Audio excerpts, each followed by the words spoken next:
자, 삶이 묻다 오늘 5번째 시간 하겠습니다. 제목은 혼인 신고하지 않고 살면 안 되나요? 아마 제목만 보면 요즘 이제 젊은 세대들에게 하는 얘기인가 이렇게 예상이 되는데 좀 내용은 좀 다른 것 같습니다. 먼저 사연을 읽어드리겠습니다. 저는 2년 전 아내와 사별한 60대 초반의 남자 교인입니다. 얼마 전 교회의 지인에게서 5살 연하의 여성을 소개받고 그와 재혼을 생각할 만큼 가까운 사이가 됐습니다. 그런데 장성한 자녀들이 재혼을 반대합니다. 이유는 상속법 개정 때문입니다. 재산의 상당 부분이 새어머니에게 넘어가고 제가 운영하는 중소기업의 경영권 승계 문제도 복잡해진다는 것이지요. 혼인 신고를 하지 말고 동거하는 게 어떻겠냐고 이야기합니다. 자녀들이 이야기했고요. 자녀들의 입장을 충분히 이해하기 때문에 무척 고민스럽습니다. 혼인 신고를 하지 않은 채 함께 살면 안 될까요? 라는 사연의 내용입니다. 교회의 어떤 이제 한 60대 초반의 남자 성도님이 2년 전에 아내와 사별하고 교회에서 어떤 새로 만난 연하의 여성과 교제하다가 이제 결혼을 생각하게 되었는데 상속법 때문에 자녀들이 이제 재산 문제 때문에 좀 재혼을 반대하고 그냥 혼인 신고하지 말고 그냥 살면 안 되겠습니까? 제안을 하고 있는 그런 상황입니다. 앞에서도 잠깐 이야기했지만은 이제 재혼을 이렇게 자녀가 아버지의 재혼을 이제 반대하는 이유가 2014년 이제 개정된 상속법 때문에 그렇다고 이제 이야기를 합니다. 배우자에게 이 상속분의 4분의 3 정도가 이렇게 법적으로 보장되는 법으로 이제 바뀌었기 때문에 자녀들 입장에서는 이제 아버지가 소천하시고 돌아가시고 나면은 새 어머니에게 그 중소기업이나 회사의 대부분의 재산이 이제 70% 이상 이렇게 넘어가고 자기 자녀들한테는 이제 아마 유산이 조금 이제 남게 되니까 이런 혼인 신고를 반대하지 않나 이제 그렇게 이제 판단이 되고 있습니다. 사실 이 법은 이제 요즘 세대가 어떻습니까? 다들 들어보셨겠지만은 친부모, 친자식인데도 불구하고 늙은 부모를 이렇게 봉양하는 것을 좀 게을리하고 부모로부터 재산만 받고 부모를 돌보지 않는 그런 이제 젊은 세대가 이제 좀 많아졌다. 뉴스에도 많이 나오고 있지 않습니까? 그래서 그런 악한 사례가 있어서 이제 홀로 남게 된 부모를 이제 어머니나 부모를 보호하기 위해서 부모에게 재산을 좀 많이 가도록 가게 하면은 또 부모 그 남은 부모가 또 돌아가시고 나면은 또 나중에 자녀한테 물려받을 수도 있으니까 아무튼 혼자 남게 된 부모를 이렇게 더 잘 보살피도록 하는 법으로 이제 강제하는 이제 그런 좋은 취지의 원래는 이제 법이었는데 이런 재혼 문제가 이렇게 나오면서 좀 이렇게 복잡하게 이제 사람들에게 작용을 이제 하는 것 같습니다. 만약 지금 재혼을 반대하는 이 자녀들이 가정을 해본다면은 친엄마에게 자기를 낳아준 친엄마에게 재산의 뭐 70%가 됐든 80%가 됐든 간다고 하면은 이렇게까지는 반대를 하지 않을 것 같기도 한데 아무래도 이제 재혼을 하는 경우이다 보니 자녀들이 더 많이 이렇게 반대를 좀 적극적으로 하지 않나 그렇게 좀 판단이 되고 있는 상황입니다. 자녀들이 고민하는 부분 이제 앞에서도 말씀드렸지만은 결국은 자녀들에게 적은 양의 상속이 되니까 항상 그것 때문에 이렇게 법적 다툼도 생기고 가정 간의 불화도 생기고 이렇게 하는 것 같습니다. 그래서 지금 서로가 지금 타협안을 자녀들도 그렇고 아버지도 그렇고 타협안을 이렇게 제시를 좀 하고 있는 것 같습니다. 그래도 아버지가 뭐 좋아하신다고 하니까 같이 사시기는 사시되 혼인신고만 하지 말아주세요. 왜냐하면 상속법 때문에 나중에 유산이 그 새어머니한테 다 돌아가니 거의 많이 가니까 우리가 받을 게 적어지니까 혼인신고만 좀 하지 마세요라는 이제 이런 게 이제 아마 거의 중심 주제처럼 있는데 또 그 자녀들의 입장에서 저도 이제 부모님이 살아 계시고 이제 하지만은 자녀된 입장에서는 그런 마음도 있을 것 같습니다. 아까 사연에서도 어머니가 돌아가신 지 불과 2년밖에 안 됐다는 거죠. 모르겠습니다. 그 아버지 입장에서는 2년이 뭐 한 200년처럼 느껴졌는지는 모르겠습니다만은 자녀 입장에서 2년이 과연 그렇게 긴 시간이었나? 그러면은 지금 벌써 재혼을 생각할 정도면은 2년 사이에 결혼을 생각할 정도면은 돌아가시고 나서 도대체 언제부터 이렇게 시작을 하셨는지가 그게 또 새롭게 궁금해질 정도로 이렇게 좀 빠르게 아버지께서 워낙 이렇게 사업도 하시면서 추진력이 좀 강하시지 않나, 예, 그런 생각도 좀 이렇게 들게 되는데요. 아무튼 지금 서로가 좀 아버지는 아버지의 입장이 또 있고 또 자녀들은 또 자녀들의 또 입장이 있고 서로가 서로 좀 난처한 입장에 있는 것을 확인할 수가 있습니다. 또 그리고 이제 세 부분을 나눠 생각하면 아버지의 입장, 자녀들의 입장, 한 사람을 생각해야 되는데 그 지금 재혼의 당사자인 그 여성분의 좀 입장을 우리 생각을 해보자면은 그분의 입장에서는 그래도 배우자로서의 권리를 과연 포기하면서 살 수가 있을까? 물론 우리가 가정해 본다면은 자기가 충분한 어떤 재산이나 이런 걸 경제적으로 충분히 갖추고 있다라면은 뭐 재혼 신고 하든지 안 하든지 나는 상속이고 뭐고 관계없이 나는 정말 순수하게 사랑만 갖고 사랑만 먹고 살겠다라고 생각을 하면 아마 자녀들도 지금보다는 아마 반대를 덜 하지 않을까. 왜냐하면은 뭐 이 재산 뭐 아니더라도 이분은 얼마든지 자기 혼자서도 사실 수 있는데 그래서 재산 다툼이 덜해질 것 같으니까 그렇게 생각할 수도 있지만은 또 아마 많은 경우에 그런 상태가 아니라 특별히 이게 노후가 충분히 이렇게 뭐 한 10,000년 동안 쓰고 살 돈을 이렇게 재놓고 이렇게 산 게 아니라면은 그래도 이렇게 법적인 보호를 받으면서 재혼을 하려고 하는 게 그 일반적인 사람들의 이제 생각일 것인데 아마 이 재혼의 당사자인 이 여성분도 그러한 사정이 있지 않을까 우리가 좀 생각을 해볼 수가 있습니다. 여기에서 지금 책에서는 지금 이 교수님은 지금 몇 가지 이제 어떤 이런 측면 저런 측면에서 이제 제안을 하고 있는데 먼저 이제 살펴보려고 하는 것은 기독교 신앙이라는 그 패러다임으로 좀 진지하게 먼저 한번 고민해 보자라는 것입니다. 기독교 신앙인이라는 그 입장에서 이 재혼의 문제를 한번 생각해 보자라고 이야기하고 있습니다. 그 뭐냐면은 우리가 기독교인은 어떻습니까? 이 세상 이 땅에서의 삶이 끝이 아니고 저 영원한 우리의 본향 천국에서의 삶이 이렇게 준비되어 있는데 너무 이 땅에서의 삶에 집착을 과도하게 하고 있는 건 아닌가. 이 땅이 길어야 우리가 뭐 한 80 뭐 이렇게 90도 살고 이렇게 하는데 너무 얼마 안 되는 시간 영원에 비하면 아무것도 아닌 시간에 너무 집착하는 거 아닌가 이렇게 이야기하고 있습니다. 이미 자녀들이 장성을 해서 이제 재산 문제도 이야기할 정도면 아마 적어도 이미 사별한 그 부인과 20년이나 한 30년 정도 이렇게 이미 결혼 생활을 아마 해왔을 것입니다.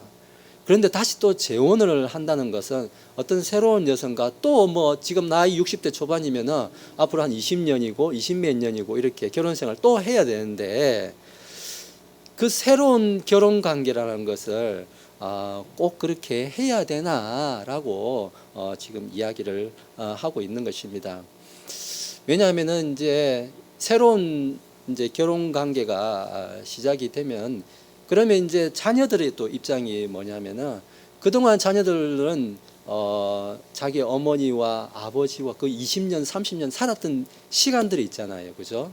아버지하고 이렇게 살았던 시간이 있는데 또 새로운 그걸 다 잊고 또 새로운 사람과 또 20년이고 또 얼마 이렇게 또 이렇게 살아야 되는데 과연 지난 시간들을 다 뒤로 하고 그게 자녀들에게서 과연 그렇게 쉽게 될 수 있을까? 뭐 당사자는 뭐 좋아서 이렇게 같이 산다고는 하지만은 자녀들의 입장은 어떨까, 이런 것들을 이야기하고 있습니다. 그러면서 만약에 그동안 살아왔던 자녀들과의 그 자녀들을 선택할 거냐, 아니면 새로 살 분의 그 새로 인생을 선택할, 두 개 중에 하나 골라라고 하면은 어느 걸 고를 거냐라고 과연 묻는다면은 과연 어느 게 더 무게를 줘야 될까, 이런 거를 한번 생각해 보면 어떻겠냐라고 묻고 있습니다. 또 만약에 결혼을 이제 하게 된다면은 우리 성경적으로도 그렇고 법적으로도 그렇지만은 이 새로운 여성에게 집중을 하고 더 많이 배려하고 하는 게 그게 너무 당연하다는 거죠. 그러면 어떻게 됩니까? 상대적으로 자녀들은 그만큼 신경을 덜 쓰는 게 사실 맞거든요. 그러면 꼭 그런 관계를 이제 지속을 해야 되냐라고 지금 묻고 있습니다. 제가 고향 친구 이야기라고 이렇게 적어놨는데, 제가 이걸 보면서 제 고향 친구가 너무 이제 그냥 고향 친구가 아니고 고향 교회에 어렸을 때부터 거의 뭐 그 친구도 그렇고 저도 그렇고 거의 태어나면서부터 같이 이제 주일학교 생활도 같이 하고 같이 교회 안에서 자란 이제 친구인데, 그 친구의 어머니 저희 교회 이제 집사님이셨는데, 그 당시에 여자 집사님이셨는데 워낙 액티브하시고 이제 바닷가에서 이제 어부로 생활하시면서 활동적이셔갖고 오토바이를 그때 당시에 제 초등학교 때였어요. 초등학교 5학년 때였나? 오토바이를 타고 이제 교회를 다니실 정도로 굉장히 활력이 넘치시는 분인데, 그때 다 비포장길이고 길도 좁고 그랬어요. 그래가지고 버스가 지나가다가 버스를 피하다가 이렇게 오토바이 사고로 이제 돌아가셨어요. 이렇게 소천하시면서 그러니까 아버지, 또 그 집사님이죠. 아버지 집사님이 제 기억으로는 한 6개월인가 몇 달 안 됐어요. 6개월인가 아마 1년도 하여튼 확실한 건 거의 1년은 안 됐어요. 제 기억에 너무 몇 달 만에 뭐 갑자기 다른 분하고 같이 다니시더라고요. 그래가지고 재혼을 한다고 해고 진짜 한 1년도 안 돼가지고 막 재혼을 그냥 급하게 하신 거예요. 그러니까 이 친구는 이렇게 하다가 공부도 굉장히 잘했어요. 굉장히 잘했어요. 제가 초등학교 때가 아니라 중학교 때인가 보네. 그래가지고 그 친구가 그때 당시에 이제 경남에 마산에 경남 마산이라는 곳에 마산고등학교를 갔어요. 혹시 이제 그쪽에 계셨던 분들 아시겠지만은 경상남도 그 통탈해가지고 최고의 고등학교는 경남 마산고등학교거든요. 최고의 고등학교예요. 경상남도에서 제일 공부 잘하는 애들하고 수석 중에 수석이 문제 뺏겨내면 한 개가 틀릴까 말까 한 애들만 오는 데예요. 진짜 정말 공부 잘하는 애들이에요. 그래서 거기 고등학교를 갔었는데 엄마 그렇게 되고 아버지가 재혼하는 바람에 그냥 애가 공부를 다 완전히 포기하고 그냥 학교도 그냥 스스로 자퇴를 해버리고 그냥 동네에서 그냥 이렇게 막 다이버 하면서 수영이나 하고 막 이렇게 이제 인생을 그렇게 허비하게 되더라고요. 제가 보니까 허비하게 되다가 이제 이런 좀 좋지 못한 사람들하고 같이 어울리게 되고 좋지 못한 일에 이렇게 가담을 하게 되다가 그 또 좋지 못한 일 때문에 사고가 나가지고 바다 물속에서 죽게 되고 그런 일도 생겼어요. 그래서 그게 그 사고가 또 너무 비참해서 제가 또 말씀은 표현을 하기 어렵지만은 그래서 제가 너무 안타까워 가지고 그 친구를 생각하면은 자기 어머니를 그러니까 아직까지 그 어린 나이잖아요. 뭐 중학교 해봤자 뭐 몇 살 됩니까? 그러니까 어머니에 대한 정이 그립고 그런 상태에서 불과 1년도 안 돼서 아버지가 또 아버지의 입장에서는 그 동생들도 있어요. 얘들 학교도 보내야 되고 뭐 밥도 해 먹여야 되고 한데 남자 혼자서도 그 세 아들을 어린 애들까지 다 하기가 힘들어서 어쩌면은 그 아버지의 입장에서는 정말 피눈물을 삼키면서 이렇게 했을지 않았을까 저는 또 그렇게 또 이해는 됩니다. 그 입장이 안 돼 보고 누가 그걸 알겠습니까, 그죠? 그래서 그런 걸 겪었지만 그 자녀 입장에서는 오히려 그게 약이 된 것이 아니라 이 독이 되고 결국 그 아이의 그 친구의 인생이 그렇게 한순간에 그렇게 이렇게 참 안 좋은 결말로 끝나게 돼서 제가 그래서 이제 저희 아내한테도 이제 이런 혹시 이야기 나오면은 아이고 저한테는 저 물어보면은 걱정하지 마라. 나 십자가 하나 지는 것도 힘들어 죽겠다. 예, 2개는 못 지겠다. 제가 이렇게 농담을 하거든요. 예. 그래 아무튼 저는 저 개인적으로 저한테 묻는다면은 저는 하루라도 빨리 천국 가는 게 소원이지 뭐 저는 다른 거 관심 없다라고 저는 솔직하게 그렇게 이야기하고 있습니다. 적어도 그렇게 지금 그렇게 생각을 하고 있습니다. 다음 얘기 계속 이어나가겠습니다. 그래서 지금 여기 상담자는 지금 이야기를 또 추천을 하기를 남은 이제 독신의 삶을 좀 더 깊은 그런 헌신과 오히려 이제 자녀들 다 키웠고 장성했고 자기가 이제 어느 정도 이렇게 위치에 이르러서 좀 자유함을 가지고 더 섬기고 더 헌신할 수 있는 그러한 시간과 그러한 기회를 삶으면 어떻겠냐라고 이야기하고 있습니다. 물론 이 사람이 이제 나이가 또 들어가지고 더군다나 혼자 살면 어떻습니까? 대화할 상대도 없죠. 집에서 좀 외로울 수도 있고 밥을 먹어도 혼자서 먹게 되고 쇼핑을 가도 혼자 가고 아파도 누가 옆에서 이렇게 돌봐줄 사람도 이렇게 필요한데 뭐 제 주변에 제 친구들 이야기 들으면 파스 붙일 때 파스 땅에 깔아놓고 등에 들러서 붙인다고 뭐 그런 이야기도 하는데 저희 집사람이 제가 자주 아파서 이렇게 테이핑도 등에 해주고 그러니까 얼마나 고마운지 모릅니다. 또 이런 것도 사실 이렇게 필요한데 그럼에도 불구하고 꼭 재혼을 해야 되냐라고 이제 이렇게도 또 이야기하면서 그럼에도 불구하고 사람이 그렇습니다. 뭐 제가 안 돼봐서 그 나이까지 60이고 뭐 이렇게 안 돼봐서 잘 모르겠지만은 사람이 어떤 육체적인 정욕이나 이런 성적인 정욕이나 또 그런 게 있어가지고 오히려 그런 것 때문에 죄를 짓게 되면은 차라리 그렇게 억제할 수 없거든 결혼하게 하라라고 하는 이런 바울의 권고처럼 결혼하는 것도 그렇게 나쁘지 않다라고 또 이야기하고 있습니다. 또 이어서 이제 꼭 재혼을 해야 되냐고 말하는 게 이 당시 이 고린도전서를 쓰고 있는 사도 바울의 이 상황을 보면은 그때는 임박한 환란에 대해서 이제 생각을 하고 있었던 시대인데요. 초대 교회 사람들은 우리 사도행전 4장이나 5장이나 이런 데 보면 어떻습니까? 사람들이 자기 집을 다 팔아가지고 교회에다 막 바치고 이렇게 판돈을 가져오는 시대였어요. 그는 왜 그랬냐면은 예수님이 진짜 곧 오실 줄 알았어요. 진짜 곧.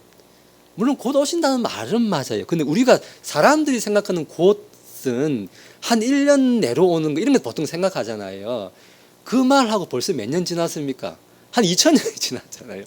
2000년이 벌써 지났어요. 곧 오신다고 했는데 사도 바울도 지금 그때 예수님이 진짜 곧 올 줄 알았어요. 곧 올 줄 알고 그렇게 믿었는데 벌써 사도 바울도 그 말 했는데 어떻게 됐습니까? 벌써 한 2000년이 지난 거예요. 근데 지금 우리가 지금 곧 오신다고 말은 해요. 맞습니다. 저도 진짜 곧 오실 것 같아요. 근데 지금부터 또 2000년이 갈지 2만 년이 갈지 우리 아무도 모르는 거예요, 솔직히. 어떤 성경 구절 다니엘서 9장에 뭐 몇 년 요렇게 말하는 제가 지난번에 제 힘에서 증명석이 보여드렸죠. 그렇게 하면 안 된다는 거예요. 그러니까 몇 년 남았을 건가 이제 자 조금만 참읍시다. 요런 말 하면 안 된다는 거예요. 이러니까 이단 사입해야 된다는 거예요. 제가 예전에 한번 설교 때 이야기했습니다. 내일 당장 예수님이 실제로 오게 정해졌더라도 우리는 어떻게 살았냐? 우리는 한 10,000년쯤 뒤에 예수님 오실 것처럼 생각하고 하루하루 오늘 해야 될 거 미루지 말고 그렇게 평소처럼 똑같이 살아야 되고 우리는 그렇게 살아야 된다는 것입니다. 그게 바로 그리스도인의 바른 삶이라는 거예요. 내일 오실 거니까 우리 그냥 이런 거 다 그만 접고 뭐 다 정리하고 이런 마음 상태로 살면 절대 안 된다는 거예요. 그러니까 이 이단들이 와가지고 이렇게 아이고 이제 얼마 안 남았는데 이래야 되죠. 그러니까 그런데 코가 끼어서 따라간다는 겁니다. 그래서 오늘 27절에 보니까 네가 아내에게서 놓여 있느냐 아내를 구하지 말라 이렇게 말하는 이유가 그 당시에는 너무 혼란이 임박해 있고 재림이 임박하다 생각했기 때문에 예수님이 좀 있으면 오실 건데 뭘 또 재혼을 해가지고 그 어려운 그 고생을 또 하려고 하냐. 제가 고생이라고 표현해갖고 죄송한데요. 예. 자꾸 그걸 뭘 자꾸 하려고 하냐. 그냥 살지 얼마 안 남았는데 이제 이렇게 자꾸 이야기를 하는 것 같습니다. 그렇지만은 우리는 예수님은 한 10,000년쯤 뒤에 올 것처럼 그렇게 오늘 열심히 살아야 된다. 그 메시지로 좀 이해하면 좋을 것 같습니다. 그러면서 또 이렇게 이야기하는 게 우리도 어떻습니까? 결혼할 때 처음 만났을 때는 좋아 죽겠는 거예요. 이 사람하고 살면은 밥 안 먹어도 배부를 것 같잖아요. 근데 그 마음이 얼마나 갔습니까? 한 3년쯤 간 것 같아요, 저는. 예. 밥 안 먹어도 배부른 거는. 예. 지금 하루 세끼 꼬박꼬박 먹고 다녀요. 아침 한번 안 좀 난리가 나요. 예. 그럴 정도로 배가 자주 고파요, 저는. 예, 그렇습니다. 좋아하는 감정이 그게 오래 가지는 않거든요. 사람이란 그 감정이. 지금 좋아 죽겠는데 그게 몇 년이나 더 갈지 모른다는 거예요. 그 감정으로 이렇게 젊었을 때 감정처럼 기대하고 하는 거는 조금 이렇게 우리가 좀 조심해야 되지 않느냐. 그렇게 이야기하면서 그 현재에 주어진 그런 자유함을 오히려 내 약한 지체들 주변을 돌아보고 이제 내가 자유롭게 할 수 있는 그런 기회로 활용하면 어떻겠느냐라고 이야기하고 있습니다. 자, 그럼 이제는 가능하면 이제 재혼을 하지 말았으면 좋겠다 이야기했고, 이제는 재혼을 결심했어요. 이미 돌아섰어요. 그래서 이미 무슨 말을 해도 귀에 안 들어가는 상황이에요. 이왕 재혼을 결심을 했으면은 혼인 신고를 하고 살아라라고 그렇게 이야기하고 있습니다. 앞에서 이야기했는데 사람들은 요즘 법적으로도 뭐 얼마 기간 이상 살면 사실혼이다 뭐 이렇게 하면서 인정을 해준다 뭐 이런 말들을 하는데, 여기 이제 상담자는 사실혼은 사실상 불법이다라고 이제 이야기하고 있습니다. 요즘 이제 젊은 세대들도 저희도 동네에도 보면은 빌라나 이런 데 보면은 이제 젊은 대학생들이나 이제 어린 이제 20대 초반의 대학생들이 이렇게 서로 같은 뭐 명목은 그래요. 월세 2배로 나갈 걸 같이 살면은 한 사람만 내면 된다. 이런 명목으로 같이 이렇게 살면서 서로 경제적으로 이렇게 좀 세이브하면서 지낸다라는 핑계로 같이 이제 지내는 이제 그런 경우들을 좀 많이 보고 있습니다. 동네 마트 가면은 장도 이렇게 손잡고 같이 장도 보러 오고, 누가 봐도 부부 같이는 안 보이는데 학생 같이 보이는데 좀 그런 것들도 많이 보이고 있는데, 그렇게 하면은 쉽게 헤어진다는 거죠. 과연 그렇게 해가지고 정말 백년해로 하는 경우가 그렇게 많지 않다라는 거죠, 그죠? 아무래도. 그래서 저도 결혼식을 마치고 신혼여행 갔다 오자마자 전 혼인신고를 바로 했거든요. 다행히. 저도 잘 미루는 스타일이 아니어서. 그리고 처가에 인사로 갔더니만 장인들은 첫 마디가 혼인신고는 하고 왔냐? 바로 묻으시더라고요, 장인어른이. 우리 장인어른이 그렇게 빨리 하시는 분이 아니신데 이건 또 웬일로 이렇게 빨리 물으시더라고요. 제가 또 이렇게 안 하고 차일피일 미룰까 봐서 했는데, 아무튼 저는 결혼하고 일주일 만에 신혼여행 갔다 오자마자 그렇게 혼인신고부터 이렇게 했습니다. 그래서 이렇게 쉽게 만나고 쉽게 서로 헤어지고 하는 거, 그런 것들은 서로 간에 오히려 가늠하게 하는 일이니까 이왕 마음에 결정을 했으면은 혼인신고를 해라라고 이야기하고 있고, 왜냐하면은 여기 이야기하는 게 미래는 알 수 없다는 거죠. 지금 좋아가지고 서로 좋아가지고 이렇게 만났지만은 나이가 지금 50대 후반, 60대예요. 성격적으로 보면은 이미 다 굳어진 상태가 아닌가 싶습니다. 지금 누가 와서 이렇게 하세요, 저렇게 하세요 한다고 예 이렇게 과연 말을 잘 들을까 싶습니다.